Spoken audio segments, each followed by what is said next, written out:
Welcome to the OBM Podcast. This is a platform where awareness, new perspectives, healing, and transparent conversations take place. Every mom has a motherhood journey that is unique, yet no mom is alone. So sit back, relax, open your minds, and steady your hearts to hear a mom's journey through motherhood. Hey, sister friends, how are you? We are excited that we have an amazing guest today, Claudia Fontaine. Say, hey, Claudia. Hi. Today we have her talking about her journey into motherhood. Please sit back, get excited, okay? Because she is about to tell us some good stuff. All right? Before we get started, though, I want Claudia to tell us about yourself. So go ahead, Claudia. Share a little bit about who you are. I am love. I am peace. I am joy. I am comfort. I am imperfection. I am a daughter of John and Renee. I am a wife to Todd. I'm an HBCU graduate. I am a mother of 3. And most importantly, I am a believer of God who just keeps me, in his blanket. You know that your favorite blanket is cozy. That's love it. Thank you. Can't you feel the heat? Thank you. Love it. Hallelujah, girl. You're so funny. That's so serious. I know. And y'all, seriously, she's absolutely serious right now. Like, there's no joking behind this. So, she's told us about who she is, and she's hilarious. Claudia always has this smile on her face. It's so contagious. I just love it. So, as we have shared about who you are, I want you to go into talking to us about your journey into motherhood. Let's share that. Okay. Journey into motherhood. I met Todd. We got married, and then we became pregnant with our first baby, Victoria. And that pregnancy, I was nervous. I feel like most moms are nervous, I don't know what I'm gonna do, but I was nervous. I wanted to make sure I was doing all the right things. I wanted to do my best. But even before I found out that I was pregnant, homecoming was around the corner, okay? Hey! Homecoming was around the corner, okay? So homecoming is a time, if you have not gone to HBCU, just YouTube some things. Okay. That doesn't even do it justice, though. You have to experience it yourself. So with getting ready for homecoming, seeing all my friends, like my friend from the West Coast is coming back to, Florida. And, it's like the ultimate turn up. At that time I was drinking. So honey, we already bought, our different bottles. We were ready. We were ready, okay, to turn. And my husband said, you know what? I think you should take a test. And I said, oh, wow. You think I'm pregnant? And he's like, have you had? And I was like, oh, I don't think so. So we took the test, and I was definitely pregnant. Wow. So I'm so glad that he is on top of these things. No pun intended. But yeah, so he's the one who told me. And, but that pregnancy, I feel like it was smooth, where I was sleepy. I remember even I was getting my master's at the time when I was pregnant with her. And I mean, anything I would eat, I ate some popcorn and I would just fall right to sleep. Popcorn? Wow. I don't know. But it was definitely a smooth pregnancy. And my second baby, we went out to a date night, got all jazzed up and razzle dazzled, had some, some leaves, something, and it was swooped. My husband didn't even know who it was. He said, why she put this picture of this person on the, and then he saw me at the wedding. He said, oh. All right, well, come here, baby. Not the week. Gave me some chicken nuggets, and then there was Luke. And then for the third one. Chicken nuggets. From McDonald's. Goodness, Claudia. Listen. And then for my third baby, Michael. And Luke was a big baby. He was, how big was he? I want to say 11 pounds. 11?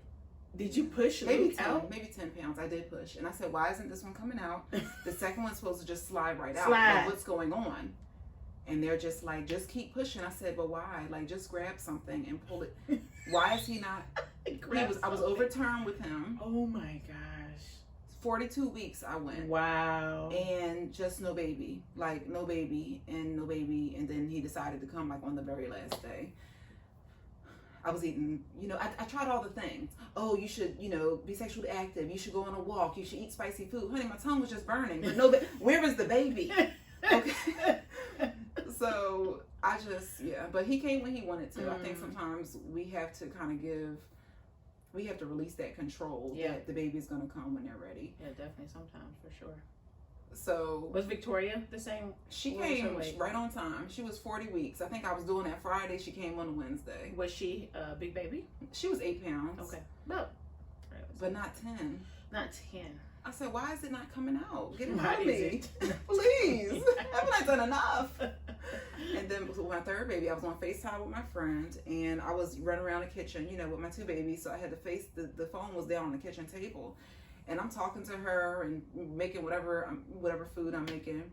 And like, I don't cook. It's like a peanut butter and jelly, like maybe some nuggets. They eat. Listen, something simple. Food is food. Because, and my friend said, "Are you pregnant?" And I was like, "No. Like, I've been eating bread. So like, this is like a bread belly." And she was like, "Are you sure?" Because she's like so observant. Mm-hmm. And I was like, I don't think so. And then I talked to Ty. Leslie said I'm pregnant. Oh my goodness. And he like, "Oh, well, I mean, have you took the test? I was pregnant." Wow. I went back to my midwife, and she was cracking up. Oh my goodness. And I was 16 weeks pregnant with this one. Okay. Yeah. Wow. I know. Wow. I know. Is, yeah. About halfway through. Oh, you already passed the first trimester. Wow. Okay. Yeah. So you said midwife. So you had a midwife. Yes, I did. Well, okay. Yes. All right, you can keep going. Go ahead, girl. Okay. I'm sorry.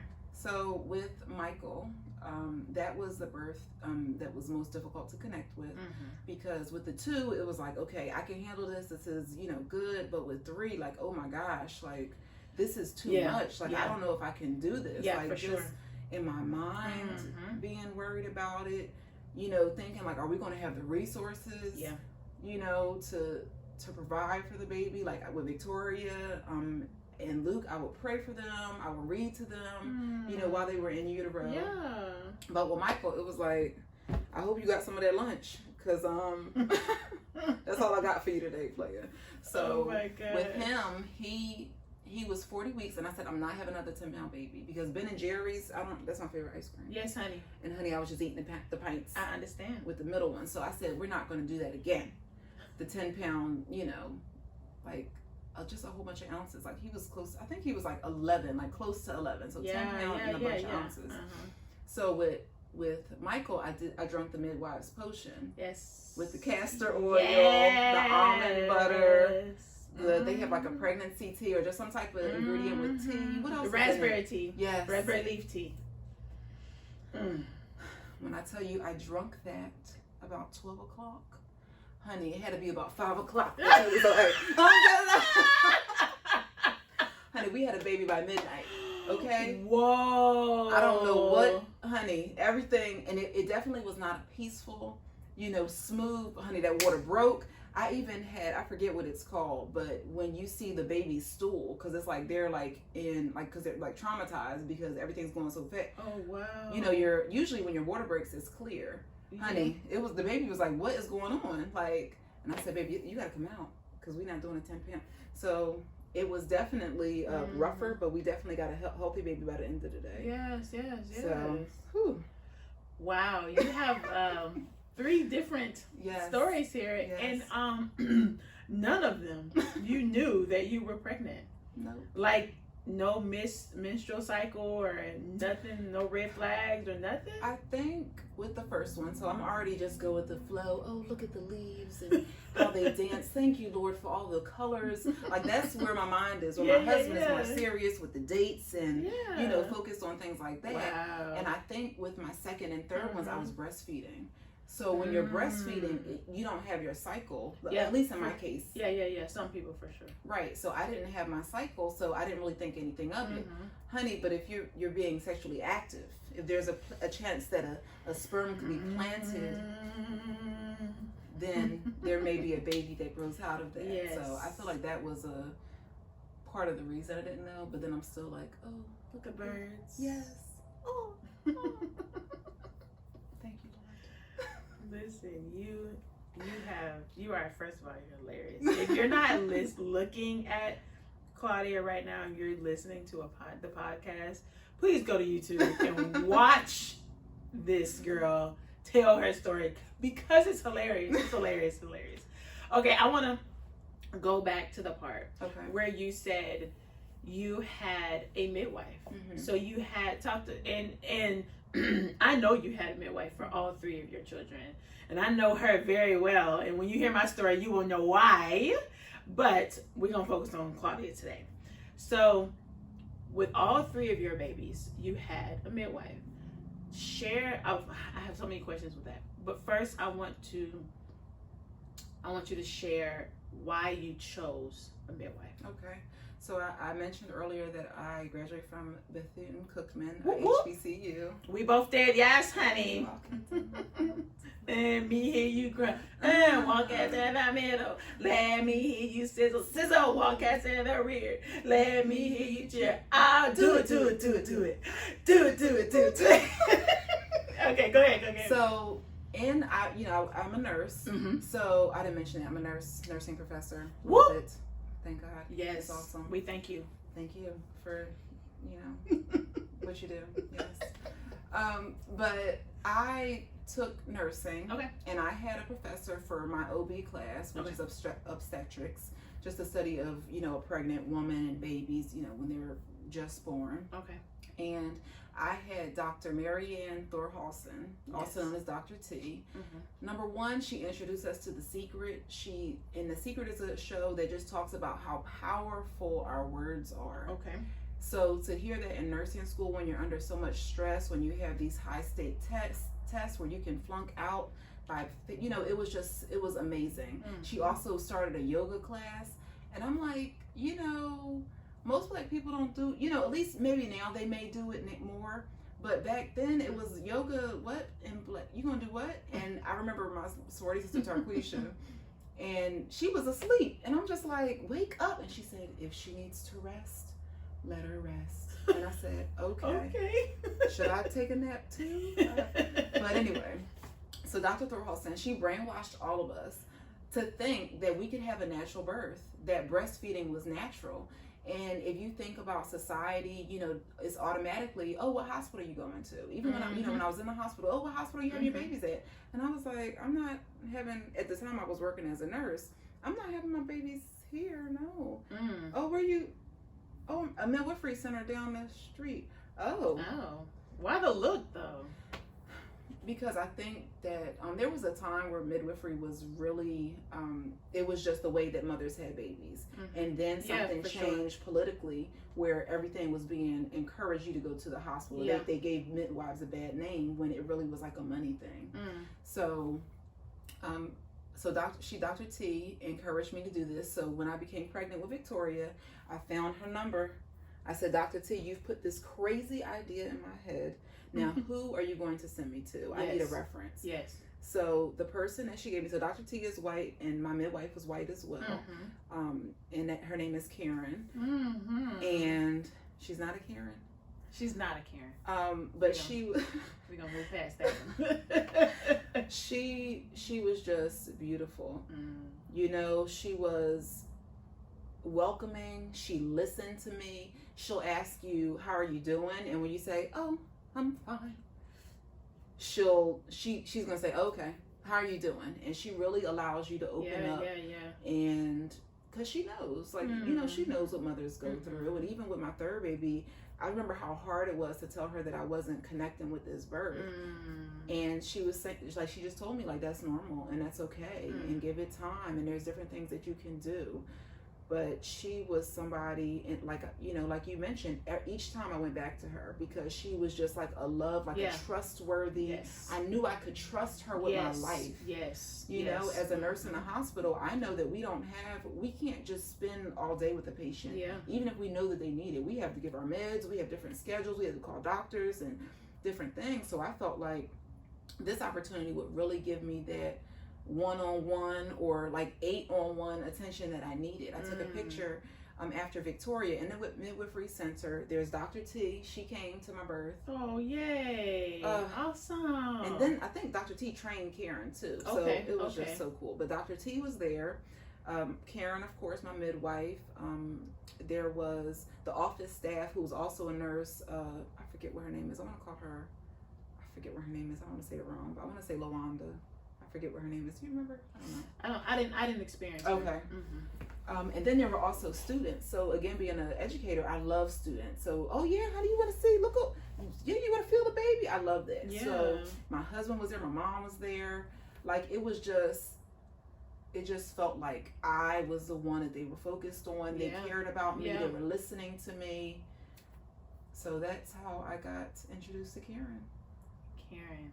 Yes. Life changer. Yes. She is definitely a blessing for sure. So you shared with us your reason why you chose midwifery. Now, to have a midwife, and then basically it was a seed that was planted from your professor in nursing school at Cookman. So when you shared that you were going to have a midwife with kind of maybe your friends or your coworkers and even your husband, how did that go? Well, with my husband, I'm surprised we even went that route, you know, because if that's not something that he's seen, his mother's done, his sister has done, he's more like traditional, like, you know, just, I want to make sure you're safe. Like, that's really often husbands want to make sure you're safe. For sure. So when you're talking about, you know, non-traditional route, but I guess he, you know, he just believed me. Like, he trusted me that that's something that I wanted to do. Wow. And I'm just forever grateful that, you know, he trusts me and honors me to, you know, hear me out and then even try it. And then he loved her. So even going forward, you know, he's like, okay, what Karen say about this? It's like, I don't know. Okay. You know, but he really, you know, after he knows that somebody cares, he was down with it. So every time we went back, and it wasn't a question after that. That's good. So she helped him feel comfortable as well. Oh, yeah. Yeah. Oh, yeah. Awesome. And even, like I mentioned, the doctors were like, you're going to do what? You know, when some of them, even one of them was pregnant, and, you know, they're like, oh, yeah, I'm scheduled for a C-section. I was like, okay. The way I feel about C-sections is it you know, it breaks my heart when a woman wants to have a natural birth and they go into the hospital and then the hospital chooses for them to have a C-section. That's heartbreaking. And it happens a lot, and it doesn't need to happen. I am thankful for that we have C-sections because it is a quick way to get the baby out if we do need to get them out. Emergency for sure. But it is not needed as much as it happens. So that really breaks my heart. And that's another reason I didn't want to go into the hospital for my baby. So there's things that you have experienced as a nurse that you wanted to avoid with your pregnancy. Right. Do you feel as though, and how can I say it? Do you feel like the hospital has a certain reputation? Well, there's statistics.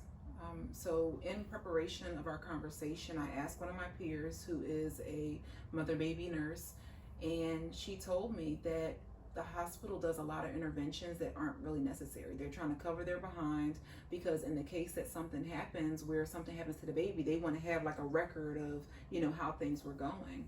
And I even asked her, like she's still working right now, mother-baby, and I asked her, you know, how does she feel about midwives? And I was a little bit nervous because I know it's more of a holistic thing, but she said hemorrhages, there's a lesser chance of hemorrhages with midwives.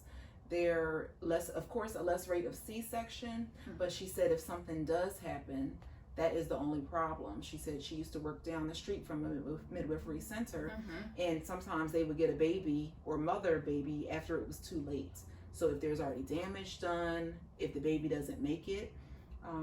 So I think that's another reason why I was so encouraged with Karen, because she had 900 births again, and Dr. T recommended her, and I trusted Dr. T from years ago. Right. So I think that, you know, if a woman is in, you know, even has a slightest feeling where, ooh, this is something I might want to do, where maybe I could try, you know, and trust my body and try the midwifery route, and they're, you know, a low risk, then why not try it? You know, ask about it. And I wonder, I have a question for you. Yeah. I wonder. She has a question for me. I love it. Go ahead. I just want to know, after, if you heard about midwifery from me, like, how did you feel about it when it was first introduced to you? Like, so I just wonder, like, as I'm telling somebody, because I want to tell everybody to get a midwife. Mm-hmm. So how did you feel about that? This is my question. I'm just so excited. Okay, so how did I feel? Yeah. So, without me going into too much detail, I had a midwife for one of my pregnancies, and for me to, because I had a great African American woman doctor, amazing, and but before I chose her, I wanted to go into having a midwife. So I went to Tree of Life in DeLand, and it was a great time. But you'll hear my story. At some point, I had to end up going to the OB, which I found her, Dr. Gilmore, T.J. Gilmore. But she delivered my first 3 babies in the hospital. But my 4th one, she moved. Wow. She wasn't here. Wow. And being in the Daytona Beach area, there's not a lot of African American doctors that I was comfortable with going to for my birth, labor and delivery and care. Right. Because she was, everybody in the city that I talked to knew her. So when I found out I was pregnant, I said, I don't want to go to nobody else. Wow. I don't. And I knew you had a midwife for all of your babies and great experience.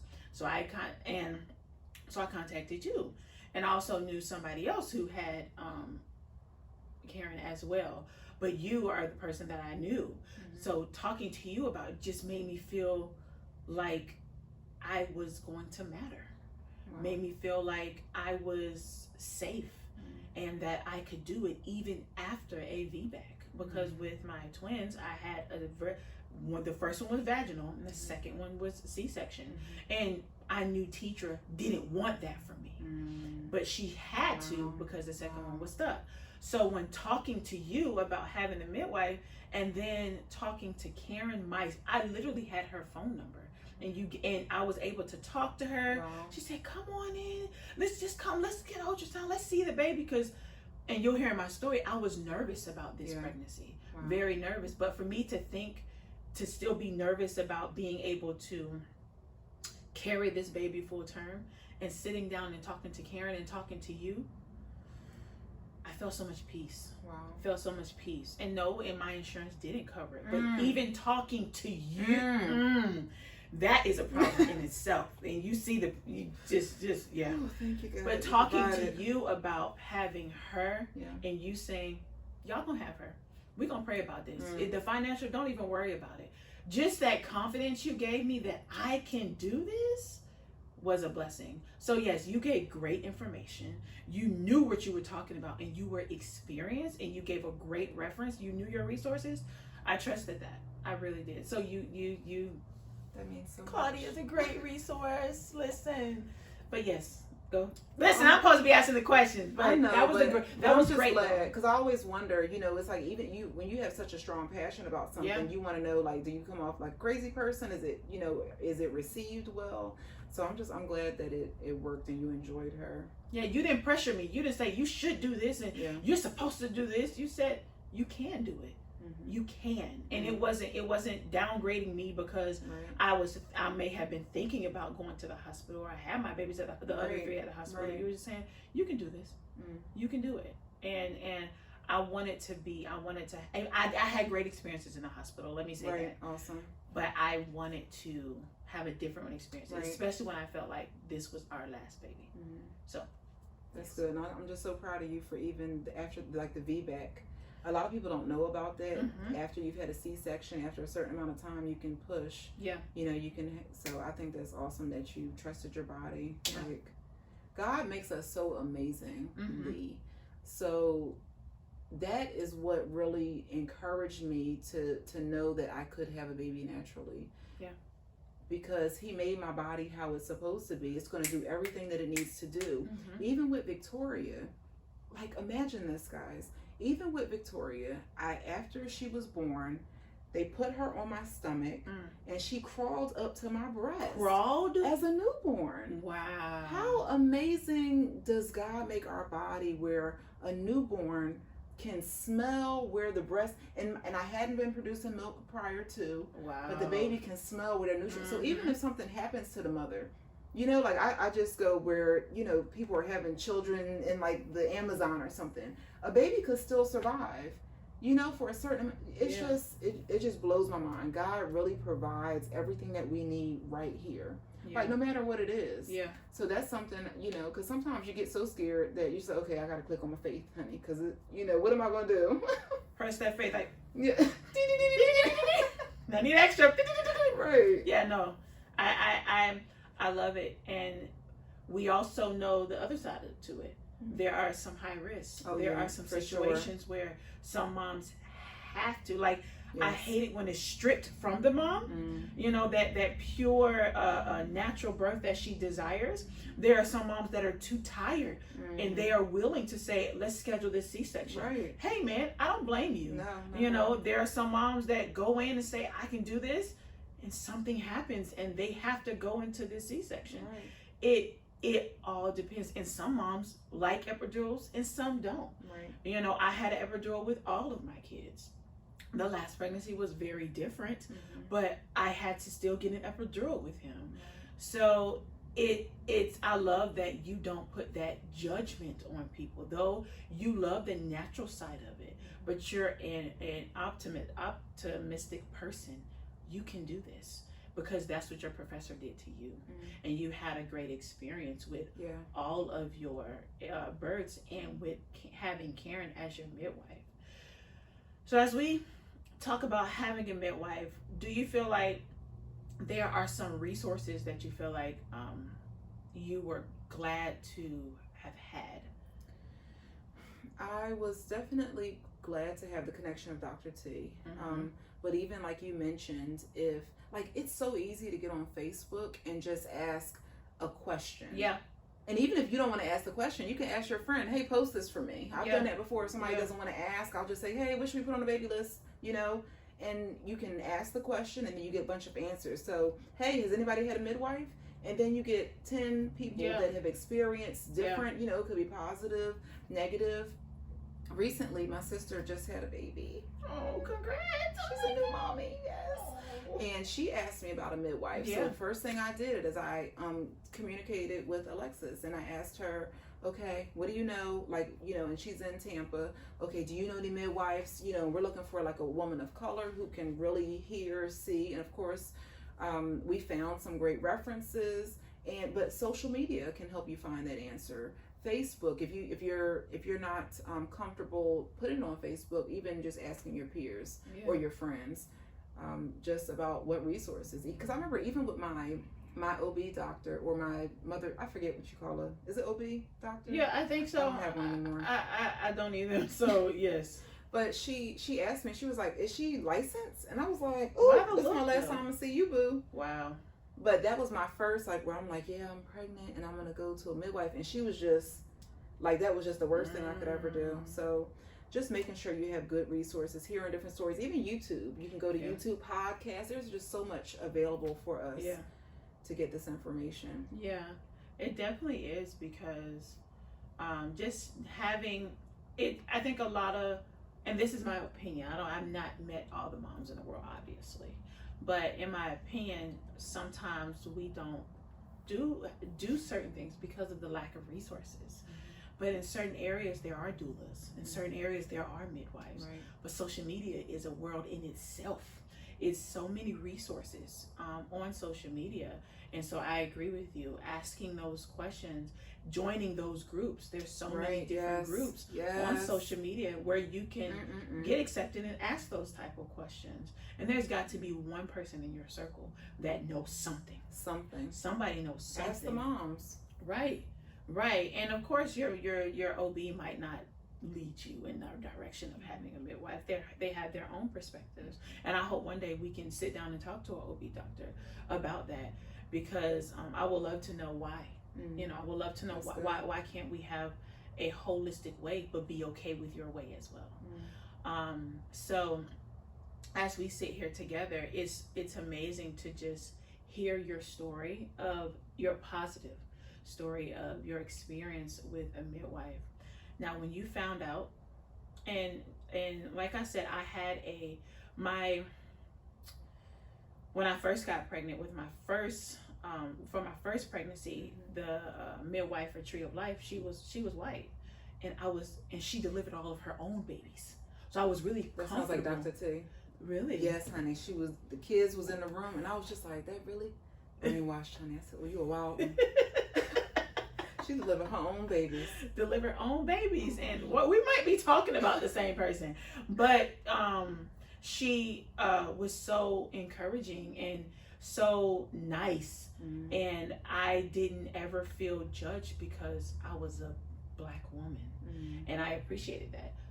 Did I feel more comfortable with going to Dr. Gilmore? Absolutely.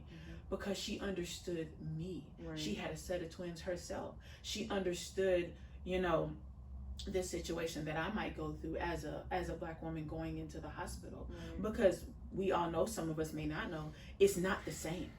It's not the same for us women of color that go in being pregnant into a hospital, and those who are not people of color going into the hospital. It's very different. It's very different. And we're going to continue to hear stories like that, but I want to hear both sides. Right. Because it's not saying that people who are not of color don't have trauma in their stories and they don't have great things happening, but it's saying that we need to all understand that the medical field doesn't treat everybody the same. And really that's because of being in the medical field. That's because we all have our own biases. We all have, if it's, I recently went to a lecture on race-based traumatic syndrome, something like that, where even like your DNA will react in a certain way because of what the people before you have experienced. Yes. So we just all have our own things. And one of the things I teach my students is, if you're going to truly care for a patient, you need to think, okay, what are my beliefs about this culture? Okay, you just have to put it up front.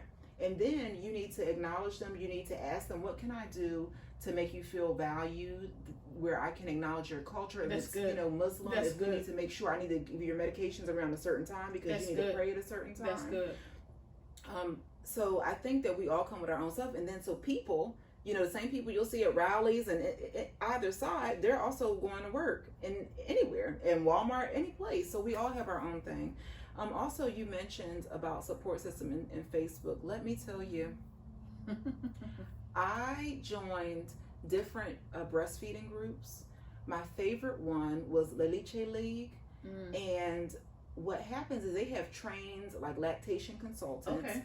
And there was a woman, a stranger, honey, that I let into my house, and she helped me breastfeed. And this is a white woman. She was wonderful. She came in. She listened to me. She said, I'm not a doctor. I'm not a medical professional. But, you might want to do this. You may want to. But just for her to come in, just to have another woman, where you feel like you're crazy, and breastfeeding can be so difficult. And that's a whole story for another time. Yeah, that's a whole nother podcast. But those Facebook groups with Black moms from Bethune-Cookman, I mean, just different. I'm in a conscious parenting group. There's just so many wonderful. Join some of those groups, honey. I'll add you. Okay, please, especially the Black moms of Bethune-Cookman. Okay, go ahead. Mary's babies. Mary's babies.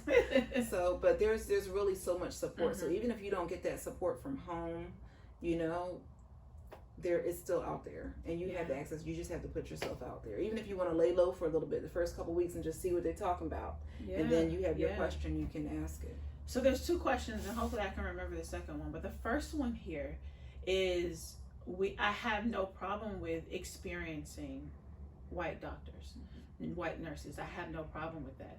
My problem comes in when I feel like I'm being treated differently, being shown different, what's the word? I guess the word is love. We want to feel that love from our doctors, to feel like they care and not just another patient.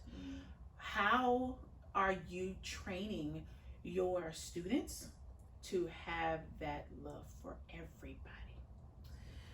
One exercise I do with them is a microaggression experiment, or I just have them share what's something that somebody said to you that you find offensive, that could be, it could sound like a compliment, but it's not really. So we go through the whole class. Everybody says theirs out loud.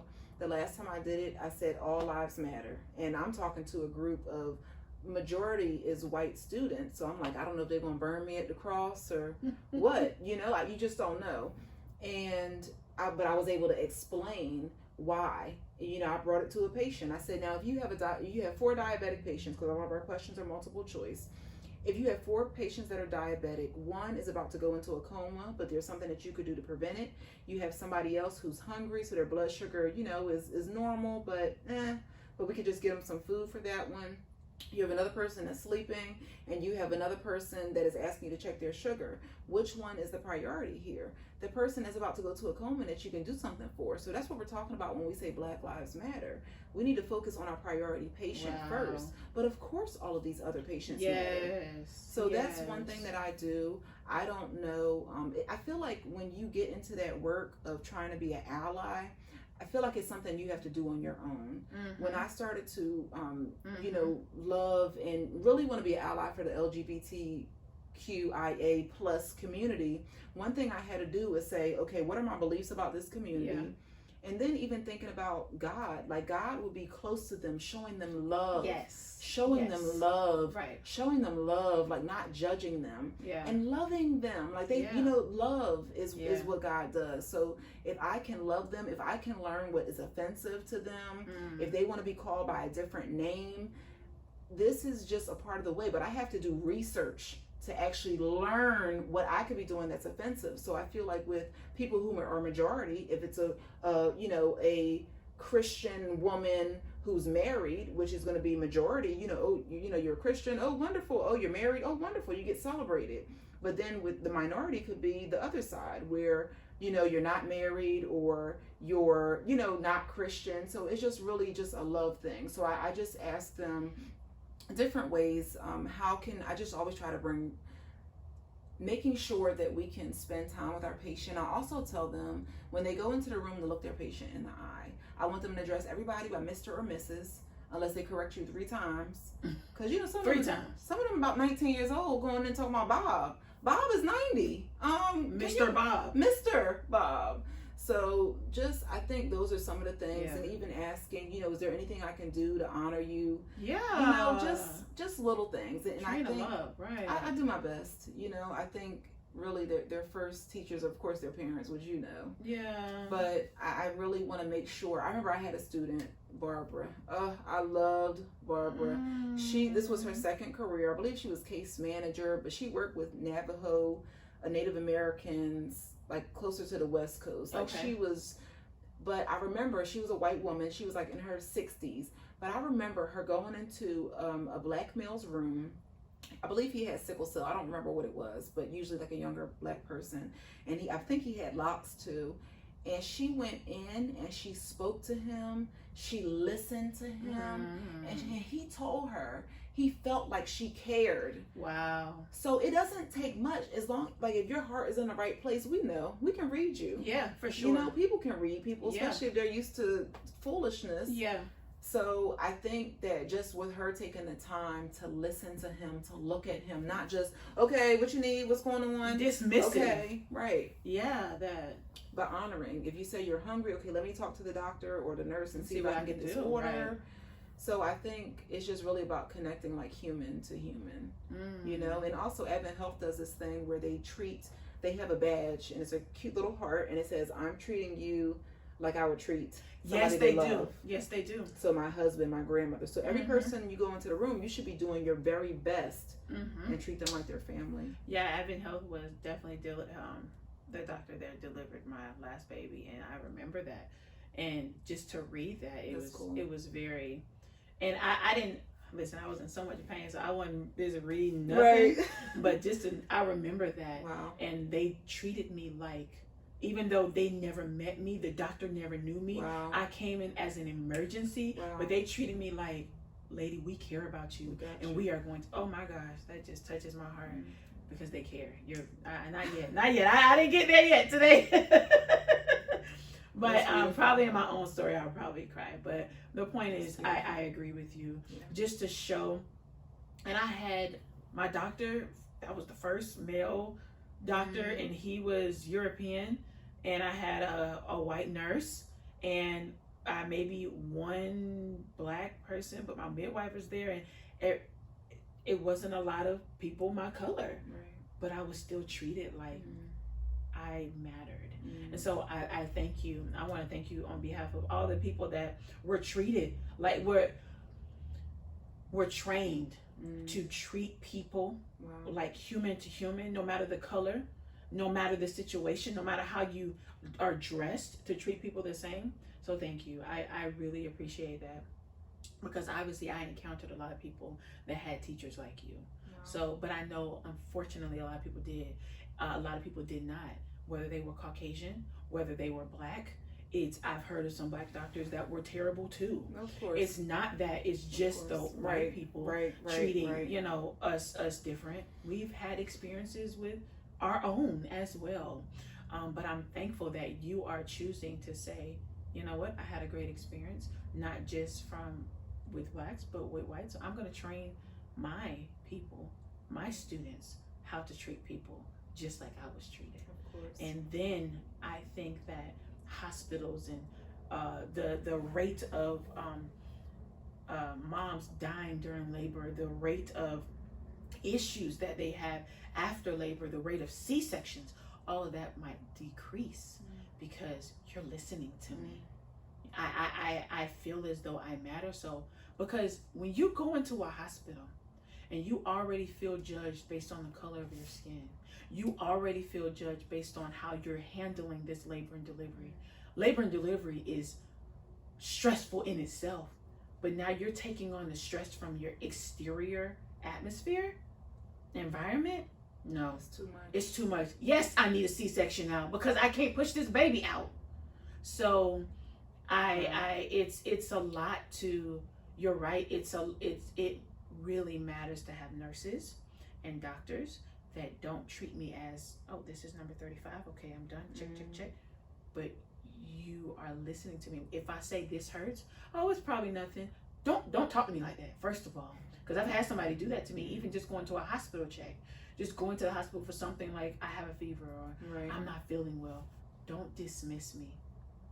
Don't do that. So I thank you for really sharing all of that.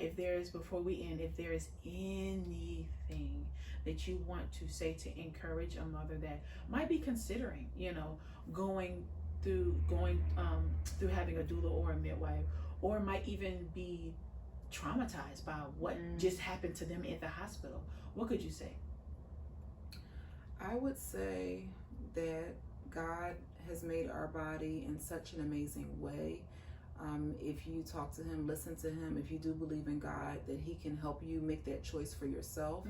I think to make sure that you use the resources that you have. So if it's Facebook, if it's a mom you trust, I think those things will help you. Think about your goal, think about your support system, and it'll be okay. Whatever you choose, you're still going to be a wonderful mom, a wonderful pregnant woman.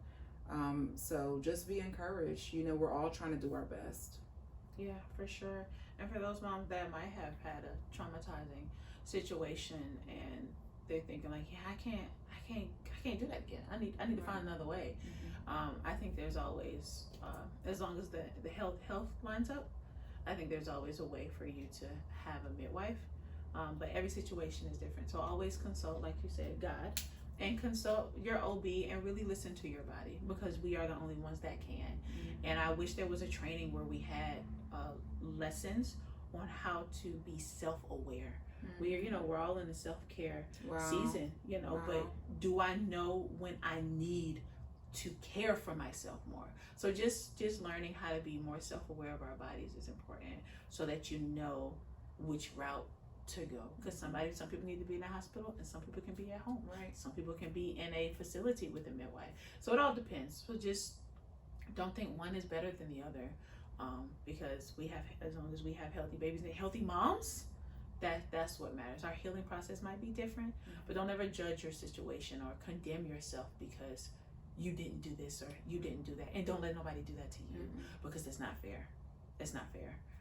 So yes, Claudia, we thank you for sprinkling some knowledge on it with us today. We are extremely grateful for everything you share with us, and thank you for a job well done in the classroom with your students. We appreciate you. I'm so honored to be here. I appreciate this moment. I hope that all of you all have, just heard something or even just smiled during this whole conversation. I did. But it was wonderful to sit with you. So thank you. You're welcome. Thank you, girl. Thank you so much for tuning in to another episode of the OBM Podcast. We look forward to you joining us next week to hear a story from a mom near you. So until we hear each other again, please be sure to take it easy, be blessed, and smile.